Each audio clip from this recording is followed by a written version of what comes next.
दोस्तों आज के वीडियो में आप देख सकेंगे कि जब हमारे गैस पाइपलाइन में पानी चला जाता है तो वो पानी कैसे निकालते हैं। आप देख सकते हैं कि हमारे पाइपलाइन से पानी निकल रहा है और उसके बाद ये देखें हमारे मीटर में से भी पानी निकल रहा है। दोस्तों अगर हमारे पाइपलाइन में पानी चला जाए तो वो कैसे निकालते हैं, तो आज के वीडियो में आप ये देख सकेंगे।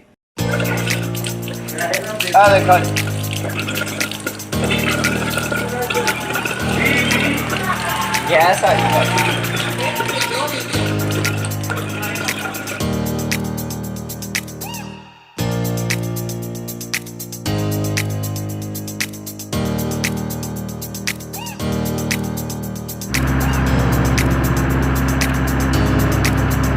दोस्तों जब भी पाइपलाइन में पानी चला जाता है तो गैस कंपनी वाले हाई एयर प्रेशर मशीन ले आते हैं।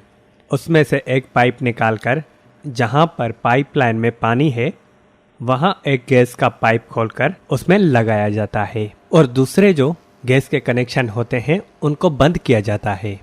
पाइप लगाने के बाद मशीन को स्टार्ट करके उसमें प्रेशर जमा किया जाता है। तकरीबन 100 मीटर की दूरी पर एक पाइप को खोल दिया जाता है जहां से पानी निकलता है।